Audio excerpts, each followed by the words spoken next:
अस्सलाम वालेकुम। आज हम अपने तलीमी निज़ाम के हवाले से बात करते हैं। वो निज़ाम जो अंग्रेज़ों ने 18वीं सदी में बरसगीर में राइज करवाया, जिसे हम कार्डले एजुकेशन कहते हैं। ये निज़ाम ऐसा राइज हुआ कि आज़ादी के बाद आज के इस इंटरनेट दौर में भी बच्चे जो हैं वो सिर्फ रट्टा लगाते हैं, स्कूल कॉलेजेस में रट्टा लगवा कर डिग्री हासिल कर लेते हैं। लेकिन जब वो तलीमी इदारों से बाहर निकलते हैं तो इनमें एबिलिटी नहीं होती। वो अपना कैरियर का आगाज करते हैं, जॉब्स के लिए जाते हैं, लेकिन चूंकि उनके पास प्रैक्टिकल नहीं होता तो वो उसके नाअहल होते हैं। मैं बताती चलूं कि मैं हूं मुमना शेख और हमारे साथ हैं शफकत अली साहब। कैसे हैं सर आप? अल्हम्दुलिल्लाह। आप सुनाए। ये यूथ अल्हम्दुलिल्लाह, ये यूथ मेंटोर हैं, यंग इनोवेटर्स को रन करते हैं और आईटी डिपार्टमेंट से उनका लिंक है। सर, आज़ादी से पहले और आज़ादी के बाद बरसगीर में तालीम का निज़ाम कैसा था, और 1970s में जब कंप्यूटर आया, इंटरनेट आया, तो तालीम के निज़ाम में क्या तब्दीलियां आई? इन तब्दीलियों के बारे में बताएंगे आप थोड़ा सा? बहुत शुक्रिया। पहले तो ये कि आपने जितनी थोड़ी रिसर्च करी है, बहुत शुक्रिया। बड़ा अच्छा लगा, आपने तमीज़ बड़ी खूबसूरत बांध दी है। और वाकई आपने जो 3 अहद चुने हैं तालीम के हवाले से, उसमें ये है कि जब अंग्रेज़ यहाँ पे आए तो ज़ाहिर है उन्हें एक ख़ास तरह की लेबर चाहिए, मैं तो लेबर ही कहूँगा, मज़दूर चाहिए थे, चाहे वो दफ़्तर में हों या बाहर हों, जो उनकी बात सुने। तो इस बुनियादी तौर पे उनको मॉडर्न जो थे गुलाम चाहिए थे। हाँ जी। इसलिए वो नहीं चाहते थे कि उनके अंदर कोई अपनी सोच और वो आए ना। तो उनके बाद बदकिस्मती से जब हम आज़ाद हुए, तो हम सिर्फ़ जिस्मानी तौर पे आज़ाद हुए हैं, और जो ज़हन थे वो अभी भी गुलाम थे उसी सोच के, क्योंकि जो हुक्मरान आए, वो भी उसी माहौल के ट्रेंड थे। तो बिल्कुल। और ये मतलब अभी तक जारी है। आज भी देखें कि जो आपके आला अफ़सर हैं, वो मुकाबले के इम्तिहान के थ्रू जो है वो ऊपर आते हैं, जबकि आम आदमी जो है वो नीचे से शुरू करता है। जबकि ऐसे दुनिया में ऐसे नहीं है। आज भी जहाँ मैं बैठा हुआ हूँ ऑस्ट्रेलिया के अंदर, एक पुलिस कमिश्नर जो है वो सिपाही के तौर पे भर्ती होता है। उसको अलहदा हाँ से कोई जी। मुकाबले का इम्तिहान लेके वो डायरेक्टली भर्ती नहीं है उसकी। तो ये चीज़ जो है आप ज़हन में रख लें कि भई उनको जो सनती दौर था उनमें वो मज़दूर चाहिए थे। जैसे मैंने कहा, वो पढ़े लिखे भी हो सकते हैं, दफ़्तर में बैठने वाले भी, और वो फैक्ट्री में काम करने वाले, हाथ से काम करने वाले मज़दूर भी हो सकते हैं। लेकिन जी। दोनों का मकसद यही था कि एक ख़ास काम उनको दे दिया गया है, बगैर सोचे-समझे उसको वो करते रहें। जैसे कोल्हू का बैल होता है कि उसको कोई पता नहीं होता वो क्या कर रहा है। ना उसमें कोई ये सोच डाली जाती है कि भई वो खुद से सोचे। तो 70s के अंदर जो आपने कहा है कि 70s में क्या हुआ, 70s में कंप्यूटर आया। तो हाँ ऐसे ही जी। जैसे किसी को लेकर बैल के आप आँखों से वो हटा देते हैं खोपे ना, कि भई अब हाँ उसको जी। थोड़ा-सा बाहर नज़र आना शुरू हुआ, उसका राब्ता जो है दुनिया से शुरू हुआ। उससे पहले वो अपने इर्द-गिर्द के लोगों को देखता था, और जी। उसकी ज़्यादा जी इल्म जो था वो एक उस्ताद से आता था, ठीक है? वही उसका सोर्स था। उसके बाद सेकंड सोर्स था किताबें। किताबों की ज़्यादा से ज़्यादा लिमिट होती थी लाइब्रेरी। इसके अलावा आपके पास कोई और सोर्स नहीं था इन्फॉर्मेशन का। तीसरा सोर्स था, वो था माहौल, जो कि बहुत बड़ा अपने इर्द सोर्स गिर्द था। से सिर्फ सीखता था वो। बिल्कुल, बिल्कुल, ये तो इंसान शुरू से सीख रहा है ना। लेकिन ये तीनों चीज़ें जो हैं वो एक ही चीज़ की कमाज़ी कर रही हैं। तो हमारा जो टेक्स्ट बुक सिस्टम था और स्कूल जी। का सिस्टम जो था, वो टोटल यही था कि याद करो और बता दो कि तुम्हें याद है, ठीक है? तो वो टोटली इन्फॉर्मेशन बेस्ड सिस्टम था, ठीक है? और उसके बाद जो है 70s में क्या हुआ कि इंटरनेट के आने से लोगों की दस्तरस जो है वो अपने घर से बाहर, अपने शहर से बाहर बैनुल-अक़वामी हो गई। लोगों के राब्ते ईमेल से शुरू हुए, फिर उसके बाद वेब आ गया। वेब ने जो है वो चीज़ें काफ़ी ज़्यादा जो हैं एडवांस कर दी आपके। फिर तो एक जब 2000 तक पहुँचते-पहुँचते जो है चीज़ें बहुत ज़्यादा तब्दील हो गई, क्योंकि अब बाहर से किताबों की एक्सेस हो गई, लोग ऑनलाइन किताबें मिलने लग गईं। और ये लकीर के फकीर से आगे बढ़े। बिल्कुल, बिल्कुल, बिल्कुल। अब आपको दुनिया जैसे कुएं से बाहर निकले तो दुनिया जो है ना बहुत बड़ी नजर आई। हाँ तो जी।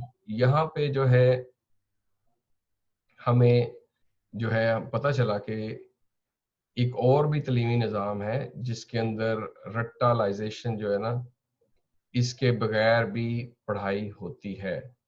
एक चीज होती है जिसे कहते हैं प्रॉब्लम सॉल्विंग स्किल, एक चीज होती है क्रिटिकल थिंकिंग, डिबेट्स। जी। ये चीजें हमारे तालीमी निज़ाम में नहीं थी।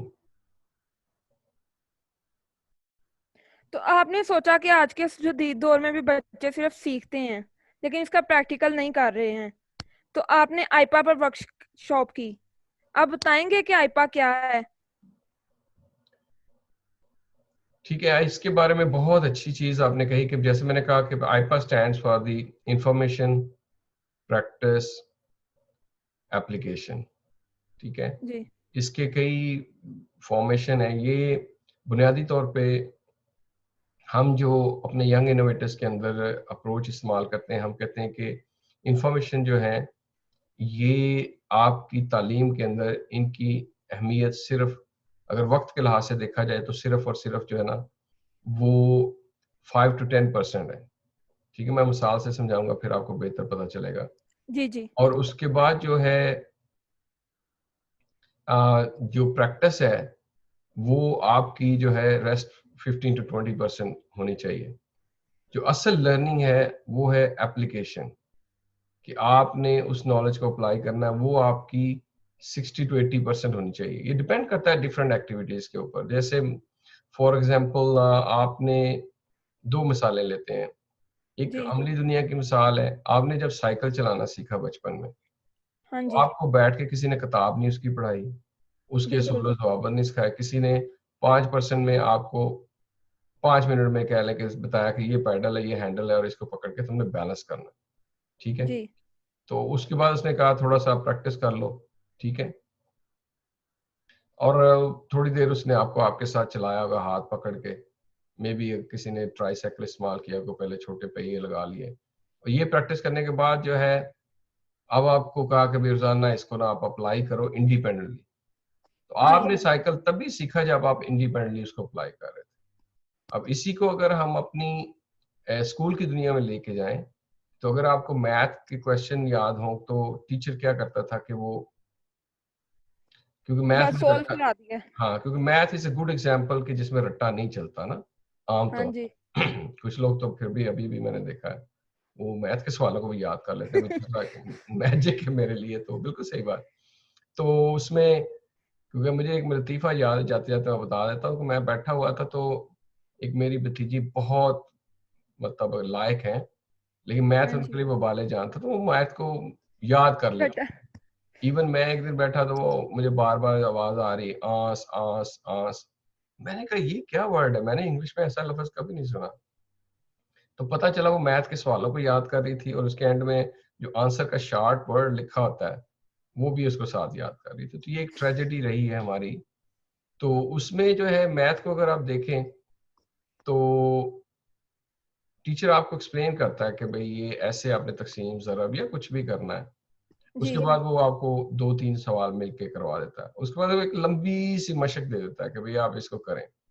और जो प्रैक्टिकल बच्चे, करो। हाँ, बिल्कुल जो उसको प्रैक्टिकली करते हैं खुद से इंडिपेंडेंटली, 3 फ़िक्रे मैंने 3 लफ्ज़ बोले हैं, हाँ खुद जी। से करते हैं। और उसके अलावा जो है उसमें जो चैलेंजेस आते हैं वो खुद ही उससे निपटते हैं या हेल्प माँगते हैं। ठीक है? और एट द एंड वो जब कर लेते हैं तो फीडबैक माँगते हैं कि जी किसी को चेक करता है मास्टर सुबह आके या टीचर चेक करता है, जी हाँ, दिखाएँ किसने काम किया। तो ये तीनों स्टेप हैं, इंफॉर्मेशन, प्रैक्टिस और एप्लीकेशन। इंफॉर्मेशन जो है वो टीचर से आती है, नॉर्मली मेंटर से आती है, जी। जो जो कि बेसिकली इंस्ट्रक्शन होती है कि सीखना क्या है। हाँ जी।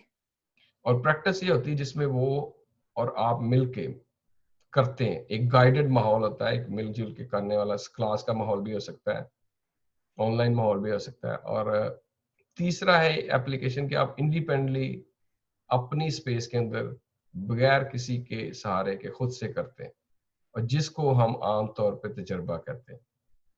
ठीक है, अगर इस जी। तरह के साथ चलें तो जो बच्चा बाहर निकलेगा पढ़ के उसके पास तजर्बा ऑलरेडी होगा। लेकिन अगर उसने सिर्फ इंफॉर्मेशन इंफॉर्मेशन इंफॉर्मेशन है तो एट रट्टों से द पास हुआ है। एंड हाँ उसके पास फिर इंफॉर्मेशन ही होगी ना। जी तो जी, तो इसमें जैसे अमली दुनिया में मिसाल ले लेते हैं कि आपको ये पता है 2+2 कितने होते हैं या एक दर्जन में कितने नंबर होते हैं। आपको ये भी जी जी पता है कि आपने किताबों में पढ़ा है कि भाई जो ऑरेंज है या संतरा है, ये माल्टा है, ये कैसा होता है, अच्छे माल्टे की क्या पहचान है, ये सब रट्टा लगाया हुआ आपने, मुकम्मल हाँ पता है। जी लेकिन अगर आपको ये भी पता है रुपया किसे कहते हैं, डॉलर किसे कहते हैं, और आपको ये भी पता है कि भाई $1 में अगर एक एक माल्टा इतने का हो तो एक दर्जन कितने का, ये सारा आपने सीखा हुआ है, इम्तिहान में पास भी कर लिया है। लेकिन अगर जी आपको कोई पैसे देता है उसी स्टूडेंट को जिसने पास कर, लेके जाओ बाजार से अच्छे माल्टे लेके आओ या अच्छे संतरे लेके आओ एक दर्जन, और ये पैसे हैं, तो उसमें कॉन्फिडेंस नहीं कोई जाके ला सके।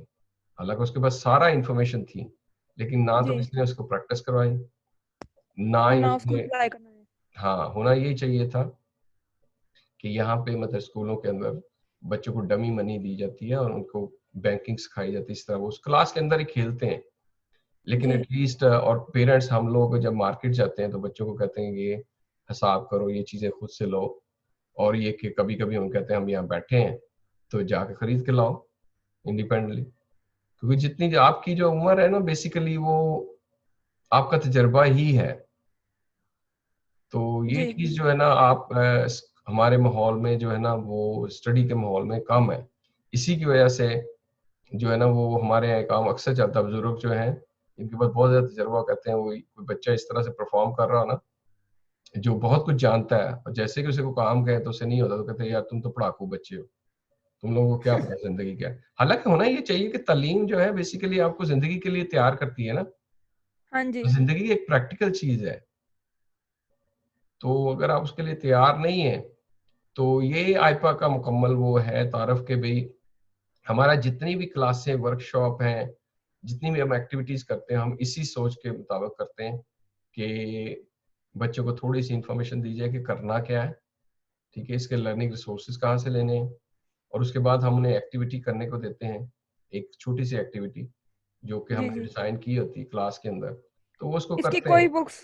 कोई बुक्स वगैरह कुछ नहीं है, सिर्फ आपने टास्क देना है, वो उसने प्रैक्टिकल करके दिखाना है। बुक्स की जरूरत क्यों है? बड़ी अच्छी चीज आपने याद करी, बुक की जरूरत क्यों है? Book was a source of information, right? जी कि भाई बुक जो है हमने अभी तक उससे इसलिए चिमटे हुए थे कि और कोई सोर्स नहीं था, लेकिन 70s के बाद बुक जो है वो ऑनलाइन चली गई है, और ऐसी फॉर्म में चली गई है जो आपसे बातें करती है, जो आप कुछ सर्च कर सकते हैं उस बुक को, आप उसमें से कॉपी पेस्ट कर सकते हैं। पहले वाली बुक में ये नहीं थी। जी शेल्फ में जाने वाली चीज है, उसको रखें, मैं उसका ये नहीं कहता कि आप बुक पढ़ना छोड़ दें है, लेकिन जब आपके पास उससे बेहतर ऑप्शन है, मैं अक्सर इसकी मिसाल देता हूँ कि आपके पास बुक का मुसन्नफ हो, ठीक है, और बुक पढ़ी हो, आप किससे कहानी सुनेंगे? बुक से सुनेंगे या मुसन्नफ से सुनेंगे जिसने लिखी हुई है? मुसन्नफ से जाहिर है प्रेफर क्योंकि किया जाएगा। हाँ, क्योंकि उसने वो उस वक्त में वो कितनी ज्यादा चीजें उसमें ऐड कर सकता है, और उसमें बहुत सारी। अब मुझे बताएं, बुक में गुस्सा दिखाने के लिए आपको 3 से 4 लाइनें लिखनी पड़ती हैं, लेकिन ये कि वैसे आप जो है इसीलिए ये जो हमने कहका लगाया, ये बुक नहीं लिख सकती इस कहके को ऐसे ही जैसे हमने लगाया, लफ्ज तो लिख देगी। तो मैं ये नहीं कह रहा कि बुक की तस्दीक नहीं कर रहा, या मैं उसको ये नहीं कह रहा कि जो लोगों ने बुक से स्टार्ट किया अभी भी बुक पढ़ते हैं, दैट्स फाइन। लेकिन ये कि आप 1000 बुक्स लेके फिर सकते हैं अपने साथ, लेकिन ये नो कि इंफॉर्मेशन टेक्नोलॉजी आपको अलाउ करती है कि वो ले सकते हैं। लेकिन बुक का मकसद सिर्फ ये था, और बुक ये भी आपको मकसद नहीं देती कि भाई अब इसको मिलके एक एक्टिविटी करनी है। वर्कबुक में आप ज्यादा खुद ही लिखेंगे ना चीजें, और वो भी फिर जी जी अगेन इंफॉर्मेशन होगी। तो हमारी एक्टिविटीज में कोई बुक्स, कोई पेंसिल कागज तक नहीं हमें जरूरत पड़ती, कि सारी इंफॉर्मेशन तो गूगल के पास है। हम उन्हें सिखाते हैं कि कैसे वो ढूंढनी है, कैसे प्रैक्टिस में उन इंफॉर्मेशन को इस्तेमाल करना है। इसी वजह से हमारे जो है एग्जाम नहीं, एग्जाम क्या होता है? अब देखिए एग्जाम क्या चीज है, वो सिर्फ टेस्ट करती है आपको ये चीजों का पता है कि नहीं, जी जबकि देखना ये कि क्या आप उन चीजों को लेके कोई प्रैक्टिकली चीज कर सकते हैं कि नहीं। और अब देखिए कितनी बदकिस्मती है कि एक बंदे की काबिलियत जो है, 1 साल की काबिलियत को आप 3 घंटों में जांचना चाह रहे हैं। और उसमें बड़ी मतलब वो एक मतलब अनफेयर सिस्टम है उन लोगों के लिए जिनके पास तजर्बा है। बहुत सारे लोग हैं और लिखने की काबिलियत कुदरती तौर पर उनमें कम है, तो क्या करे वो आदमी। उसके मुकाबले में वो, मेरे पास बहुत सारी एग्जांपल है बच्चों को स्कूल में वो बहुत कम मार्क्स ले रहे थे, लेकिन लेकिन जैसे वो, प्रैक्टिकल ज्यादा था। हाँ जी, हाँ जी। तो ये चलिए आए चलते हैं, जी जी प्लीज। चलते चलते हैं एक छोटे से कमर्शियल ब्रेक की तरफ, आते हैं फिर जल्दी। Hi, we are very excited to bring you in a very interesting workshop called Think, Create, Innovate. It's an interactive online workshop for the young people to discover the role of design in our world, how to think differently. It's designed for high school students who learn how to sharpen their imagination power and how they can think outside the box when they are in the classroom and teacher asks them a question, how spontaneously they can bring new ideas and then include those ideas in their assignment, and whatever they learn in terms of design thinking they can apply that in their projects and the final exams. This is essential skill for the future jobs. This workshop will be offered on a weekly basis into a three-hour sessions. So there'll be 3 hour session starting from 23rd May and then onward. That will be between 2 to 5 p.m. and you can enroll in this workshop with the link given below. The contribution for the workshop is $100 for this 10-hour learning, but you can also utilize your Creative Kids voucher. We all see you there.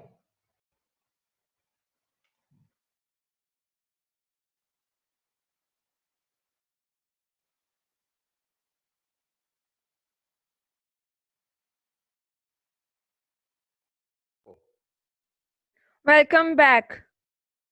हम बात कर रहे थे आईपा के workshop के ऊपर। आईपा क्या है, इंफॉर्मेशन आती है, फिर उसकी प्रैक्टिस होती है, फिर उसको अप्लाई करना होता है। तो आप फ्लिप क्लासरूम के बारे में बताएंगे कि फ्लिप क्लासरूम क्या है? बुनियादी तौर पे जो फ्लिप क्लासरूम से पहले मैं थोड़ा सा इंट्रोड्यूस करवाना चाह रहा हूँ कि जब आप इस तरह के आईपा को अप्लाई करेंगे तो उसके लिए जरूरी है कि स्टूडेंट्स को जो इन्फॉर्मेशन है वो क्वालिटी की दी जाए शुरू में, ताकि वो जी मुख्तसर जी। वक्त में चीजें सीखें। और आजकल भी यही हो रहा है, जैसे पहले हम क्या करते थे, हम किताब को यूज करते थे ना। अब ये कि टीचर्स क्या कर सकते हैं, वो हमने इस चीज को देखना है। अब एट द मोमेंट ये एनवायरनमेंट है कि टीचर्स आता है क्लास के अंदर, वो आके टॉपिक इंट्रोड्यूस करवाता है, ठीक है, स्टूडेंट्स जी आराम से बैठे हुए हैं सुन रहे हैं, ठीक है। और ज्यादा से ज्यादा वो नोट्स को कहता है नोट्स ले ले, ठीक है। हाँ जी। उसके बाद प्रैक्टिस करने के लिए टाइम बहुत थोड़ा सा रह जाता है। ज़ाहिर है एक जो क्लास में पीरियड या सेशन होता है, उसकी 45 टू 1 आवर से ज़्यादा नहीं होता।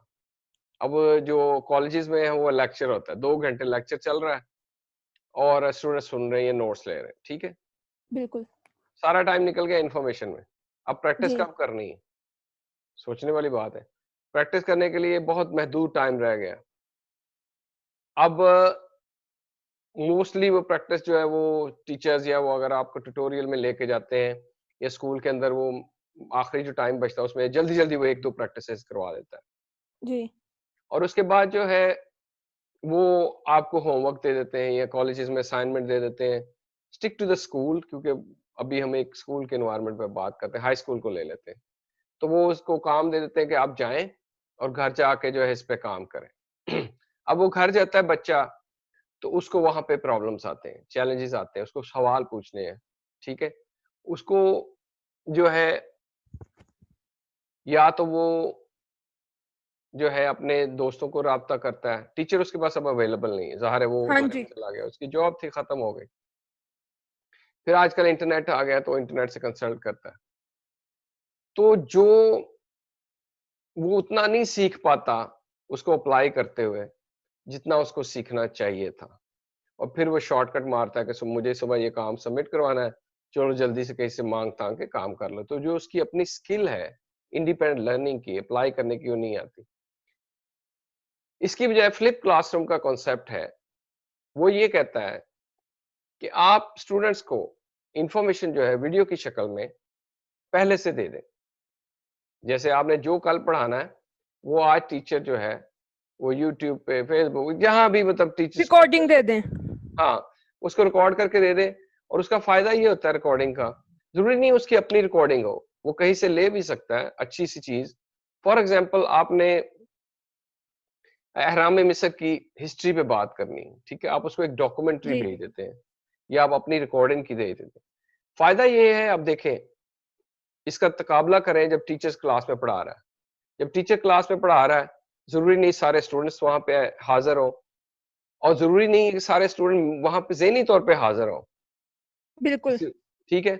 और इस तरह अगर एक चीज आपको नहीं समझ आ रही, एक बच्चे को नहीं समझ आ रही, वो कहता है जी मुझे नहीं समझ आई, वो एक दफा रिपीट करेगा, 2 दफा करेगा, उसके बाद कहेगा कि भैया आप अलहदा से मेरे से सीख लेना, क्योंकि क्लास में हर तरह के बच्चे हैं। जी इस तरह उसके पास जरूरी नहीं वो सारे सवाल आए जो उसको बाद में अप्लाई करने में चाहिए। लेकिन वीडियो में ये फायदा है, आपने पहले से उसे दे दिए, वो उसको घर बैठे ऐसे सुन रहा है जैसे क्लास में सुन रहा है। तो क्लासरूम जो फ्लिप हो गया, क्लासरूम घर चला गया, तो वहां पे वो बार बार उसको देख पा रहा है ना उस वीडियो को। और जब तक उसको समझ नहीं आती, वो उसका टीचर उसके सामने है। अब वो सुन बिल्कुल। आता है तो सीधा टीचर कहता है जी आप कितने लोगों ने देखी वीडियो। तो ज़ाहिर है सब ने, जिसने नहीं देखी वो सीधा वो प्रैक्टिस में जाएगा कि चले जी अब हम बात करते हैं एहराम मिस्र की, जो आपने देखा उसमें से लेट्स टॉक अबाउट के भाई उन्होंने जैसे मम्मीज को कैसे प्रिजर्व किया ना वहां पे, उस पर बात करते प्रैक्टिस हैं। के लिए भी ज्यादा टाइम मिल जाएगा। और वहां पे करते हुए टीचर जो है फोकस कर सकेगा उन तलबा पे जिनको नहीं समझ आ रही। वो फर्दन फर्दन जाएगा, जिनको प्रैक्टिस में हेल्प चाहिए उनको एक्सप्लेन करेगा कि ये प्रैक्टिस कर लें। और उसके बाद जो है वो उनको कहेगा भाई हर बंदा अब समझ गया है, ठीक है, अब मैं आपको एक मशक देता हूँ करने के लिए, जो आप खुद से इंडिपेंडेंट अप्लाई करें। वो ग्रुप बना देता है, कुछ कर देता है। तो वहां पे वो कहता है मुख्तलिफ बच्चों को कि आप इस चीज को अप्लाई करें इंडिपेंडेंटली, और बताएं आपने क्या फाइंड किया है। तो फिर वहां पे अगर बच्चे को एक्सक्यूज मी जरूरत पड़ती है करने की, तो वो टीचर से पूछ सकता है कि मुझे ये समझ नहीं आ रही। टीचर उसको हेल्प करेगा कि किस तरह क्रिटिकली सोचना है, किस तरह तुमने खुद से इसका जिंदगी में अगर तुम्हें यही सूरत हाल आती है, यही कोई, तो किस तरह तुमने इसको अप्लाई करना है अपनी प्रॉब्लम सॉल्विंग स्किल को। ये वो स्किल है जो उसे लाइफ में चाहिए कि अगर जी मैं फंस जाता हूँ जॉब के ऊपर, तो मुझे किस तरह इंडिपेंडेंटली इसको सॉल्व करना है। वहां तो बॉस या टीचर हर वक्त आपके साथ नहीं होगा ना, उन्होंने आपको हायर किया है काम करने के लिए। तो ये एटीट्यूड स्कूल से ही आना चाहिए। तो इसको हम फ्लिप क्लासरूम कहते हैं। इसकी बड़ी लंबी डिटेल है कि इसमें और क्या क्या हम शामिल कर सकते हैं। तो मेरा मतलब ये है कि क्लास में जो कट्ठेपन का एक माहौल है उसको हमें इस्तेमाल करना चाहिए, बनिस्बत के बच्चा इनफरादी तौर पे घर में काम कर रहा है, जबकि अगर आप दफ्तर में जाएंगे तो मिलके काम करेंगे। ठीक है। जी जबकि जो काम उसे अकेले करना है वो इकट्ठे में कर रहा है, यानी सारे बैठे लेक्चर सुन रहे हैं, जिसका वो तो हर कोई इनफरादी तौर पे सुन रहा है ना। जी वो घर पे भी कर सकता है, लेकिन जो काम उसने इकट्ठे करना है वो घर पे नहीं कर सकता ना। वो हेल्प जो है स्टूडेंट से एक दूसरे के साथ वो आसानी के साथ ली जाएगी, रादर देन कि वो घर में बैठा फोन करे। तो ये एक माहौल है जो हमें पहले मुमकिन नहीं था, क्योंकि वीडियो रिकॉर्डिंग और उसको अपलोड करना, ये चीजें जो है ये स्कूल में लर्निंग मैनेजमेंट सिस्टम अवेलेबल नहीं अभी हैं। लेकिन अनफॉर्चुनेटली टीचर्स अभी भी पुराने तरीके से स्टिक हुए हुए हैं। खुशकिस्मती ये है कि इस लॉकडाउन में टीचर्स को फोर्स किया गया है कि आप अब ऑनलाइन टेक्नोलॉजीज को इस्तेमाल करें। जी। अब तो हर जगह ही फ्लिप क्लासरूम खुल गई है। हाँ, लेकिन ये कि टीचर्स को इस अप्रोच को अंडरस्टैंड करना चाहिए और इसको ज्यादा से ज्यादा एक्सप्लॉइट करना चाहिए। और इनसे देखें उनकी टीचिंग कितनी आसान हो जाएगी, उनकी जी टीचिंग कितनी इंटरेक्टिव हो जाएगी, मजे की हो जाएगी। वो बच्चों से सीख पाएंगे, क्योंकि उन्हें बात करने का अभी उसको टीचर को कितना प्रेशर होता है कि उसको वो सारा मेमोराइज करके उसको पता है कि 45 मिनट में मुझे ये टॉपिक कवर करना है। और आप ये सोचे कुछ अरसे बाद 2-3 साल में उसके लिए कितना बोरिंग हो जाएगा, वही टॉपिक उसे रिपीट करना है। जबकि उसके मुकाबले में उसने ये रिपीट करके दे दिया बच्चों को। जी अब उसका काम ये है कि जाके उनके साथ बातचीत करे, सीखे उनसे कि बच्चे कैसे, उनको क्या हेल्प चाहिए। और क्योंकि जितना वो बच्चों के बारे में सीखेंगे उतना उनको वो लर्निंग में हेल्प कर सकेंगे। क्योंकि इसमें एक और बड़ा कॉन्सेप्ट है कि मेरा अपना जुमला है कि आज के दौर में टीचर्स की टीचिंग इम्पोर्टेंट नहीं है, लर्नर की लर्निंग ज़्यादा इम्पोर्टेंट है। बिल्कुल। स्कूल में हम क्यों बच्चे को भेजते हैं? कि वो सीखें, जी, इसलिए नहीं कि जाके टीचर की टीचिंग को जज करें। इससे टाइम की भी बचत होगी, बहुत ज़्यादा। बच्चे की भी, टीचर की भी। बहुत ज़्यादा, क्योंकि वो टीचर देखें अपने छोटे-छोटे काम कर सकता है। बच्चे तो पढ़ रहे हैं, वो बैठा हाँ है जी, वहाँ पे और वो अगर आप एडवांस जाएँ तो जो एडवांस लर्निंग मैनेजमेंट सिस्टम है, जिनके अंदर वो चेयर पे बैठा है, जैसे फर्ज़ करें बच्चे को आप कहते हैं कि ये क्विज़ करो, ठीक है? ये मैंने जी, आपने जो रात पढ़ा है, इस पे मैंने आपको छोटे-छोटे क्वेश्चन दिए हैं, आप उनको आंसर करें ताकि मुझे पता चल जाए आपने वाक़ई वीडियो देखी है। अब वो अपने जी। डेस्क पे बैठ के अपने कंप्यूटर के थ्रू देख सकता है कि किस-किस बच्चे ने अपना क्विज़ अपलोड कर दिया, अगर सबके पास लैपटॉप्स हैं या कंप्यूटर हैं या तो इसमें मिसिंग का भी कोई सवाल नहीं होता है कि कोई मिस हो ही नहीं सकता, आपने सबने देखनी है और सबने ही अपनी एक्टिविटी करनी है। अगर फ़र्ज़ करें आप नहीं आ पाए तो आपके पास एक्सक्यूज़ नहीं कि मैं लर्न नहीं कर सकता, जी, ठीक है? इसी आपके पास तरह टाइम है, टाइम जी, की जी। अपॉर्चुनिटी है। अब देखिए फॉर एग्ज़ाम्पल क्लास में आप सवाल पूछते हैं बच्चों से, जी, आपने एक टॉपिक आप बच्चों से सवाल पूछते हैं, आप गौर करेंगे उनमें वही बच्चे जवाब देते हैं जो लाइक होते हैं, फ्रंट पे बैठे होते हैं और एक्सट्रोवर्ट होते हैं, 3 चीज़ें हैं। जी। लाइक है उनको सवाल का जवाब आता था, ठीक है? फ्रंट पे बैठे थे, तो टीचर की नेचुरली नज़रें उन पे रहती हैं। और तीसरा ये है एक्सट्रोवर्ट है, मतलब उनको बोलने की कॉन्फिडेंस है। हर आदमी कॉन्फिडेंट नहीं एक्सट्रोवर्ट नहीं, होता। हाँ। इसके मुकाबले में असल टीचर को हेल्प जो चाहिए वो है जो बच्चे पीछे बैठे हैं और नेचुरली वही बच्चे पीछे बैठते हैं जो जो पढ़ाई में थोड़े से पीछे होते हैं या उनको ये झिझक होती है कि अगर फ्रंट पे बैठे तो सवाल पूछेगा तो मुझे जवाब देना पड़ेगा, वो इंट्रोवर्ट होते कॉन्फिडेंस हैं। नहीं होता। तो उन बच्चों को ये सिस्टम फ्लिप क्लासरूम इस तरह से हेल्प करता है कि अब बच्चे जो पीछे बैठे हैं वो भी जो है जवाब दे सकते हैं थ्रू सिस्टम, मतलब आपने उन्हें काम करने के लिए दिया तो वो काम कर सकते हैं। और टीच और दूसरा ये कि लर्निंग मैनेजमेंट सिस्टम एक निज़ाम है जो जिसमें बच्चों को असाइनमेंटें देते हैं, लेक्चर अपलोड करते हैं। उसके थ्रू वो देख सकता है कि कौन से बच्चे हैं जो बिल्कुल रिस्पॉन्ड नहीं कर रहे, जी, ठीक है? क्योंकि क्लास में 3 से मतलब 5% से 20% बच्चे ऐसे होते हैं जिनको रियली हेल्प होती है कि भई तो वो देख सकता है, अच्छा फिर वो उनको फ़ोकस कर सकता है जाके। जबकि इस जो मौजूदा चल रहा है, इसमें नहीं आप बच्चों से सवाल पूछते हैं, कितने बच्चों को पता चल गया? सारे हाथ उठाते हैं, लेकिन उसको वो नज़र नहीं आया जी। कि किसको नहीं समझ आई। अगर वो पूछेगा भी ना कि भई किस-किस को समझ नहीं आई, तो इंट्रोवर्ट जो मतलब खुद में रहने वाले बच्चे हैं, उसमें ये कॉन्फिडेंस नहीं होगा कि भई मैं हाथ उठाऊँ। लेकिन टीचर के पास अब ये एक अपॉर्च्युनिटी आ गई है कि वो देख सकता है थ्रू सिस्टम कि किसने आंसर नहीं दिया। इसका मतलब उसको समझ नहीं लगी। अभी जैसे हम कल एक एक्टिविटी कर रहे थे, हमने एक फ्लिप फ्लिप क्लासरूम यूज़ किया। हमारा एक प्रोग्राम है हैंग आउट विद रमदान ना, जी, उसके अंदर हमने ऑनलाइन हम लोग पढ़ा रहे थे, तो हमने एक छोटी वीडियो दिखाई 5 मिनट की और उसके साथ ही हमने एक क्विज़ रन किया, कॉम्पिटिशन रन किया काहूट के थ्रू। तो उसके अंदर हमने बच्चों से सवाल पूछे। तो हमने देखा एक क्वेश्चन पे बाकी सब में ठीक जा रहे थे। जी, एक क्वेश्चन पे मोस्टली लोगों ने गलत आंसर दिया। तो हमें पता चल गया कि ये टॉपिक जो है ना, ये वीडियो में सही तरह से हमने क्लियर नहीं किया। तो हमने ऑन द स्पॉट छोटी-सी वीडियो रिकॉर्ड कराई उस सिर्फ़ उस टॉपिक के ऊपर, जी, सिर्फ़ उस टॉपिक के ऊपर और उसको अटैच कर दिया उस दूसरी वीडियो के साथ।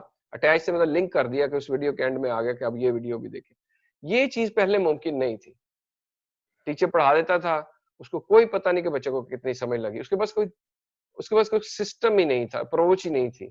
अब ये जी। मुमकिन है, क्योंकि ये एक और चीज़ बड़ी इम्पोर्टेंट है, जो पहले कॉन्सेप्ट था ना कि जी 33 नंबर वाला पास है, हाँ जी, ये काम नहीं करेगा। फॉर एग्ज़ाम्पल आप ज़िंदगी में अगर 33% है, फॉर एग्ज़ाम्पल आपको गाड़ी चलाना मैं सिखाता हूँ, ठीक है? हाँ जी, स्टीयरिंग भी बता दिया, ब्रेक्स भी बता दिए, एक्सेलेरेटर भी बता दिए। लेकिन अगर आपको ब्रेक्स, सिर्फ़ ब्रेक्स बाकी सारी आपको पता चल गया, डोर आपके मार्क्स होने गए, ब्रेक्स को आपने 10% दिए थे, लेकिन अगर आपको ब्रेक्स लगाना नहीं आती तो आपकी जिंदगी की जो है ना वो मुद्दत बहुत कम है। Understand what I am trying to say? क्योंकि जी जिंदगी में आपको 80% प्लस कॉम्पिटेंट होना चाहिए टू रन ए लाइफ। बिल्कुल। तो ये चीज है, फॉर एग्जांपल अगर मैथ के अंदर आपके आ जाते हैं 50, 100 में से 50 आ जाते हैं, और आप में से इस मतलब आपको जमा तफरीक आ गई, लेकिन ज़रब नहीं आई करनी, मल्टीप्लिकेशन आपको नहीं करनी आई, तो अगली क्लास में क्या होगा?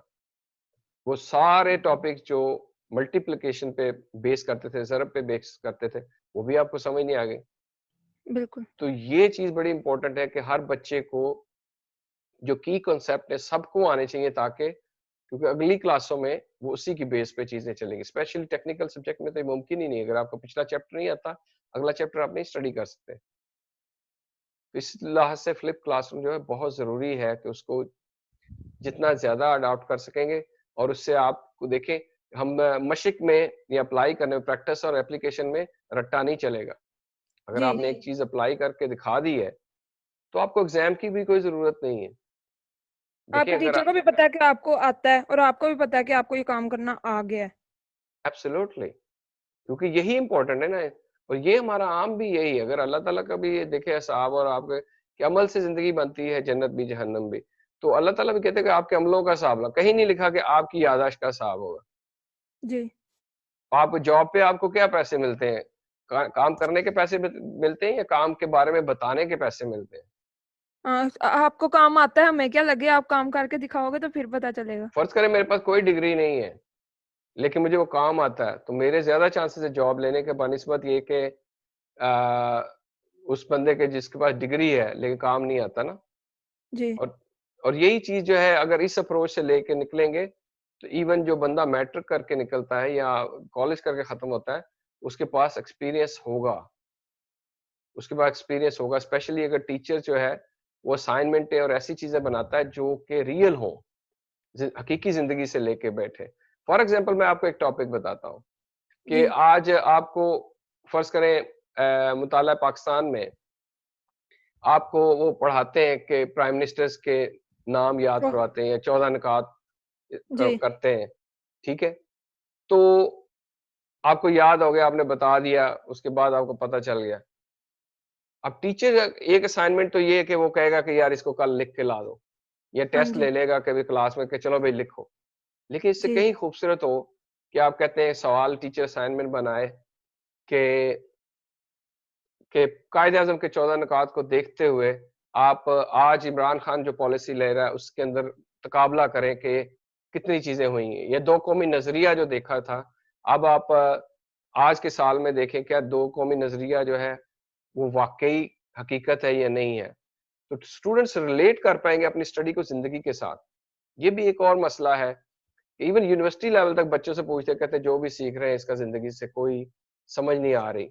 और जब वो जाते हैं आखिरी साल में प्रोफेशनल एक्सपीरियंस लेने या इंटर्नशिप करने, तब उनकी आँखें खुलती हैं। सारा कुछ है था। हाँ, वही ना, मतलब सारा कुछ, क्योंकि वो अप्लाई करेंगे तो आपको रेलेवेंस मिलेगी, उससे पहले नहीं मिलेगी। जी। इस इंटरनेट के और सोशल मीडिया के दौर में आप टीचर्स को क्या हिदायत करेंगे कि वो बच्चों को किस तरीके से पढ़ाएं, जैसे बच्चे सीखने के साथ साथ अपनी जिंदगी पर इसको प्रैक्टिकल भी करें और अपनी लाइफ में अप्लाई भी कर सकें? देखिए मेरी कोई कैपेसिटी नहीं टीचर्स को हिदायत करने की। टीचर माशाल्लाह जो हैं, they qualified, they know their job. जो थोड़ी-सी चीज़ वो ये कि अब उन्हें जो है, जो नई स्किल है, 2 तरह की स्किल है। हाँ एक जी, तो जो मैंने एक बताई है उसमें से फ्लिप वाली, इसमें एंगेजमेंट के हवाले से बच्चों से कैसे एंगेज करना है। ये नई स्किल जो है इनकी प्रैक्टिस करने की ज़रूरत है। उनके पास ऑलरेडी टीचर्स माशाल्लाह जो है, they already doing wonderful job. अभी हम आप जो बात कर रहे हैं, किसी टीचर्स की मेहनत की वजह से हम यहाँ तक पहुँचे हैं। तो ऐसा नहीं कि जी, वो कुछ नहीं कर रहे, वो बहुत अच्छा कर रहे हैं। लेकिन ज़ाहिर है नए दौर की नई रिक्वायरमेंट्स हैं, तो उनको 2 तरह की स्किल लेनी है। एक तो ये सॉफ्ट स्किल है जो कि अप्रोच है नई, कि किस तरह से हम अपनी टीचिंग को मोर आईपा ओरिएंटेड करें। और दूसरा जी, ये कि ये जो सोशल मीडिया और कम्युनिकेशन टेक्नोलॉजीज़ आई हैं, इनका मुस्बत इस्तेमाल बच्चों को दिखाएं कि कंप्यूटर के अंदर जो मुस्बत चीजें हैं उनको ज्यादा दिखाएं। जैसे आजकल बच्चों को घर में बैठे आप एक ग्रुप बना सकते हैं, बच्चे होमवर्क मिलकर इकट्ठे कर सकते हैं, ठीक है। जी उनको हेल्प चाहिए तो टीचर जो है वो एक डिस्कशन बोर्ड खोल सकता है कि यहाँ सारे क्वेश्चन पोस्ट कर दो, ताकि मैं सुबह आऊँ, जब आप वीडियो देख रहे हो मेरा लेक्चर सुन रहे हो, जो क्वेश्चन आए यहाँ पे सबमिट कर दे, ताकि मैं सुबह आऊँ तो वो क्वेश्चन जो आपको वीडियो कवर नहीं कर पा रही, या उसके मुतल्लक मैं एक छोटी सी और वीडियो बना दूं, वो कॉमन क्वेश्चन जो किसी को समझ नहीं आए, या सुबह में जब हम डिस्कशन करें, प्रैक्टिस करें, तो मैं उन क्वेश्चन को कवर कर दूंगा, तुम्हारा वहां वक्त बचेगा। तो ये वो चीजें हैं जो सोशल मीडिया के थ्रू कर सकते हैं आप।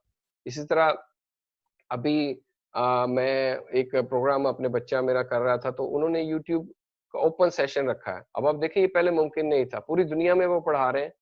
जी उन्होंने एक फ्री कोर्स दिया है, वीडियो बेस है, और साथ ही उसके क्वेश्चन दिए हुए हैं, वो बच्चे करते हैं, लेकिन ज़ाहिर है उनको कहीं न कहीं प्रैक्टिस में चैलेंज आते हैं। तो उन्होंने यूट्यूब लाइव का एक सेशन रखा हुआ है, जहाँ बच्चे आके अपने क्वेश्चन पोस्ट करते हैं।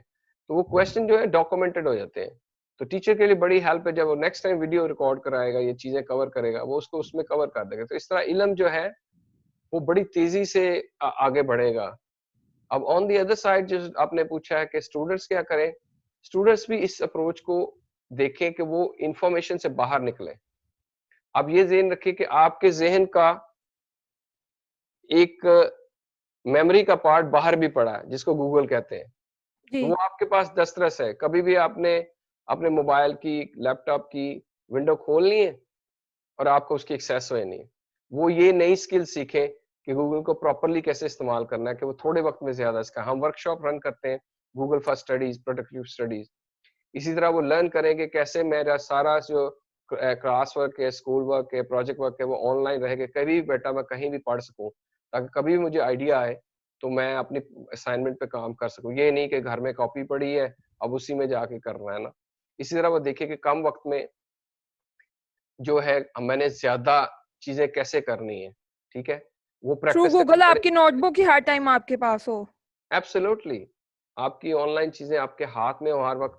और दूसरी जो इम्पोर्टेंट चीज़ है, कि वो हमेशा ज़हन में रखें कि मैंने ज़्यादा से ज़्यादा अप्लाई के ऊपर टाइम लगाना है, प्रैक्टिस और इन्फॉर्मेशन को कम ध्यान देना है। प्रैक्टिस सिर्फ़ ये जो अंडरस्टैंड टीचर को बता दी, ये कर लिया। और वो डिमांड करें अपने टीचर से कि please give me something real to do, ताकि आपका एक्सपीरियंस डेवलप हो, ठीक है?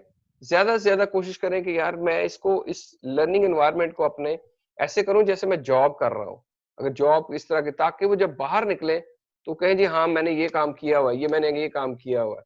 अब देखिए, मोटी मिसाल है कि आपकी मेडिकल का स्टूडेंट है, जी वो 5 साल की डिग्री करने के बाद जब तक हाउस जॉब नहीं करता, उसका इल्म नामुकम्मल है। तो अब ये सोचें कि अब ये मेडिकल स्कूल ये कर रहे हैं कि वो पहले दूसरे साल से ही जो पढ़ा रहे हैं उससे साथ क्लिनिक के साथ उनको अटैच कर रहे हैं, ताकि वो थ्योरी को रिलेट कर पाएँ कि भई वहाँ पे क्या हो रहा है ग्राउंड के ऊपर। अब देखिए कि भई पाक, वो जो जी। पाकिस्तान में तो मोस्टली थ्योरीज करा देते हैं और प्रैक्टिकल का सेशन लास्ट पे रख देते हैं कि बाद में प्रैक्टिकल होगा। 4-5 साल पढ़ा दिया थ्योरी को और बाद में प्रैक्टिकल करो, तब तक थ्योरी भी याद ना रहे। थ्योरी का मतलब, और मज़े की बात बड़ी अच्छी आपने टच करा, इस आइपा के अंदर आपको याद रखने की कोई ज़रूरत ही नहीं है। जी क्योंकि आप देखिए, जब आप एक चीज़ कर लेते हैं, तो फिर आपको याद रखने की ज़रूरत है, ऑटोमेटिक आपके माइंड में रह जाती है। वो आपके डीएनए में चली जाएगी। फॉर जी एग्ज़ाम्पल, आप किसी से पूछें, आपको साइकिल चलाने की सारा प्रोसेस याद है? आप कहेंगे याद तो नहीं है, लेकिन मैं चला सकता हूँ। चलाना ज़्यादा इम्पोर्टेंट है, वो स्टेप्स ज़्यादा इम्पोर्टेंट है।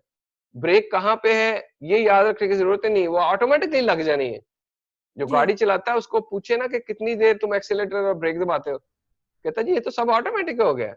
नॉलेज ऐसे ही होना चाहिए। आप नमाज़ पढ़ते हैं, तो आप देखें आपका सारा कुछ ऑटोमेटिक हो जाता है। सही है? इसी तरह आप जी किसी के यहाँ जाते हैं, आपको शायद गली का नंबर याद ना हो, लेकिन आपको ये पता कि ये वही गली है, क्योंकि आप वहाँ कर चुके हैं। तो अगर इल्म को आप इस तरह से लें, अब देखें जो म मैं इसकी बड़ी अच्छी मिसाल देता हूँ कि जो मैकेनिक है, जिसको हम छोटा कहते हैं, जो दुकान पे चला जाता है, अनपढ़ होता है, लेकिन अपनी स्किल की वजह से वो मैकेनिक बन जाता है, अपनी रोज़ी कमा रहा होता है, कोई इन्फॉर्मेशन नहीं है उसके पास, सिवाय जो उसने किया हुआ है तो गलत, उससे भी थ्योरी थोड़ी सिखानी चाहिए, ताकि उस इस मॉडल में प्रॉब्लम ये है बेचारे के पास कि उसको वही आता है जो उसने सीखा है, किसी ने जी उसको सीखना सिखाया नहीं है। उसको इन्फॉर्मेशन की अगर एक्सेस मिल जाए, फॉर एग्जांपल नई गाड़ी आएगी तो वो किसी ना किसी उस्ताद को ढूंढेगा कि मुझे कोई एक दफा इसको दिखा दे कि खोलना कैसे है, बाकी मेरे पास तजर्बा है। तो ये इम्पोर्टेंट है कि आप जो बॉटम लाइन ये कि स्कूलों के अंदर बच्चों को तजर्बा ज्यादा दें, इन्फॉर्मेशन जो है वो खुद ही ढूंढ लेंगे। एक और मतलब जो हम लोग यूज करते हैं, जब हमारी वर्कशॉप में लोग आते हैं तो सबसे पहले हम प्रोजेक्ट देते हैं कि ये तुमने अप्लाई करना है, अब तुम जी बैकवर्ड सीखो, पहले इन्फॉर्मेशन लो फिर उसकी प्रैक्टिस करो हमारे साथ। लेकिन जेन में ये रखे आते ही हम उसे बताते हैं कि at the end of this workshop you should be able to do these things independently. और हम उनको जो प्रोजेक्ट देते हैं सबके इनफरादी होते हैं। फॉर एग्जाम्पल मैं आपको मिसाल देता हूँ, आपने बच्चों को, छोटे बच्चों को सिखाया कि फैमिली ट्री क्या होती है, यानी अपने घर का शिजरा नस्ब कैसे बनाते हैं, हाँ ठीक है। जी अब ये बनाना सिखा दे क्लास के अंदर, वो लिखेगा ऊपर बाप नीचे माँ भाई, ये प्रैक्टिस हो गई, सिर्फ बनाना आ गया, खत्म। 5 मिनट लगे आपको, मैं अभी सिखा देता हूँ, 2 मिनट लगेंगे कि जी फैमिली जी ट्री क्या आती है। फैमिली ट्री में ऊपर फादर आता है, इधर मदर आती है साइड में, और नीचे आपके सिबलिंग और ये आते हैं, ठीक है। ये आपने एक बच्चों का बनाए, एक ना इस तरह का बना लिया, सब दिखा दिया, ठीक हो गया, दैट्स गुड। अब आप घर जाएं और अपनी फैमिली का शजरा बनाएं, जब तक आप बना सकते हैं। दादा से शुरू करें, चचा आएंगे और इसकी जी तरह बाप आएगा ये। अब देखिए इसमें बच्चे नकल मार सकते हैं एक दूसरे की, चीटिंग हो ही नहीं सकती। हर एक अलग होगा होगा। अब ये नहीं कि आप किसी का देख के तो अपना बना लें, ठीक है। आप उससे इंस्पिरेशन तो ले सकते हैं। तो टीचर को सारे प्रोजेक्ट्स ऐसे बनाने चाहिए कि वो ओपन बुक हो। ओपन बुक आपने भाई आपके भी, आप बुकें इंटरनेट सर्च करें, कोई मसला नहीं, लेकिन इतने टाइम में आप ये प्रैक्टिस करके दिखाएं। जी आपने फ्लिप क्लासरूम के बारे में बताया कि उसमें ऑनलाइन रिकॉर्डेड लेक्चर्स दे दें और बच्चों को आसानी होगी कि वो कब अपने टाइम के मैनेजमेंट के साथ पढ़ सकते हैं। टीचर्स को भी बताया कि टीचर सोशल मीडिया के इस्तेमाल के साथ बच्चों को किस तरह अपॉर्चुनिटी दें सीखने की। तो बच्चों को इसके बारे में क्या करना चाहिए कि कैसे वो सीरियस हो के जो उनको लेक्चर्स मिल रहे हैं वो उसको पढ़ें। देखिए इसमें जो 3 तरह की स्किल बच्चों को चाहिए। जी एक तो है प्रोडक्टिव लर्निंग स्किल्स, कि भाई मैंने जो है उसमें मैंने जो है कम वक्त में ज्यादा कैसे सीखना है। फॉर एग्जाम्पल पहले दौर में हम पहले रफ कॉपी पे लिखते थे, फिर नीट पे लिखते थे। आजकल आप डायरेक्ट अपनी नोट्स के अंदर जाके लिखें और उसी को आप बाद में जो है सेव कर लें वहीं पे, और उसी को आप अपने असाइनमेंट में कॉपी पेस्ट कर लें। अब देखिए कॉपी पेस्ट में तो सेकंड लगता है, जबकि रफ अमल से उसमें लिखने, तो कोशिश करें आप इस तरह से करें। दूसरा ये है कि आप अपनी लर्निंग को फ्लेक्सिबल बनाएं। जी फ्लेक्सिबल इन अ सेंस कि भाई आप जब आपका मूड अप हो तब आप ज्यादा सीखें, बनिस्बत ये कि आप उस वक्त में सीखें जब आप बोर हो रहे हैं या टायर्ड हैं। ये भी फ्लिप क्लासरूम आपको प्रोवाइड करता है कि आप चीजों को, जो चीज आपको बोर करती है उसको आप देखें कि भाई मैं, मेरा लर्निंग स्टाइल क्या है। ये बड़ी इंपॉर्टेंट चीज है, बच्चों को पता होना चाहिए मेरा लर्निंग स्टाइल क्या है। मैं विजुअल हूँ, लर्निंग स्टाइल गूगल में सर्च करें तो आपको पता चल जाएगा, फिर आप देखेंगे मेरा लर्निंग स्टाइल क्या है, उसके मुताबिक लर्निंग रिसोर्सेज ढूंढें। फॉर एग्जांपल मैं पढ़ने वाला बंदा नहीं, मैं किताबें नहीं पढ़ता, ठीक है। जी तो मैं उसी टॉपिक से रिलेटेड यूट्यूब पे वीडियो देख लेता हूँ, ठीक है, या एनिमेशन देख लेता हूँ, या डेमोन्स्ट्रेशन, या मैं सुन लेता हूँ किसी को उस टॉपिक के ऊपर, ठीक है। ये आपका है। इसी तरह आप देखा करें कि भाई जो लास्ट है वो यही है कि भाई ज्यादा से ज्यादा चीजों को अप्लाई करने की प्रैक्टिस करें। टीचर से डिमांड करें कि आपको कुछ करने को दे, ठीक है, और उसको बता पूछे कि मैं जिंदगी में ये कहाँ अप्लाई करूंगा, और ये अगर नहीं भी लगती तो आप ढूंढें ये चीजें ना। तो ये चार जी पांच जो स्किल है आपके अंदर आनी चाहिए, तो उससे आपके अंदर जो उसके नतीजे में सलाहियतें आएंगी, वो एक इंडिपेंडेंट लर्निंग की कैपेसिटी आएगी, क्योंकि जिंदगी में आपने इंडिपेंडेंट काम करने हैं, ठीक है। दूसरी जो स्किल आपके पास आएगी वो है प्रॉब्लम सॉल्विंग स्किल। वो भी इंडिपेंडेंट लर्निंग से ही आती है। जब आप खुद से काम कर रहे होते हो, उसमें प्रॉब्लम आता है, आपको तब मैंने इसको सॉल्व करना है। उसको सॉल्व करते हुए आपके अंदर क्रिटिकल थिंकिंग आती है। आप चीजों को देखते हैं कि यार इसको कैसे मैं करूंगा, फिर जी दोबारा ट्राई करते हैं, ठीक है। क्योंकि आपकी तो प्रोजेक्ट सारे अपने हैं ना, आप किसी से हाँ जी, पूछ नहीं सकते। आप पूछ सकते हैं यार ये प्रॉब्लम है कैसे सॉल्व करूं, वो आपको क्लूज देगा, सोल्यूशन नहीं देगा। बिल्कुल। वो आपको क्लूज देगा कि ऐसे कर लो, ऐसे कर लो। ठीक है? तो ये जो स्किल है ये आपके अंदर आनी चाहिए। स्कूल से इसके लिए सपोर्ट मांगे, टीचर से सपोर्ट मांगे, इंटरनेट को यूज करें। तो तभी आप जब बाहर निकलेंगे, आपकी स्टडी भी इससे मजे की बन जाएगी और आप कॉन्फिडेंट फील करेंगे अपने आप को। एक आपके अंदर एक एतमाद आएगा कि हाँ यार जिंदगी में। बर्डन नहीं होगा स्टडी का। जी बिल्कुल बिल्कुल।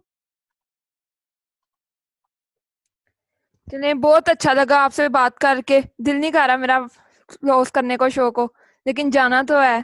थैंक यू सो मच, कोई आप मसला आए। नहीं है। जी कोई मसला नहीं है, आप इस गुफ्तगू को आगे चला सकते हैं। इसमें बहुत वसी है इल्म जो है, ये बड़ी मजे की दुनिया है। इसमें तो जितनी बातें करते जाएं तो कुछ ना कुछ जो सीखने को है मिलता है। बिल्कुल मिलता है। बहुत शुक्रिया आपका। दुआ में थैंक यू याद रखिएगा। No thank problem. You sponsors and viewers. फिर नेक्स्ट आते हैं मजे के टॉपिक के साथ। तब तक के लिए इजाजत। अल्लाह हाफिज। अल्लाह हाफिज।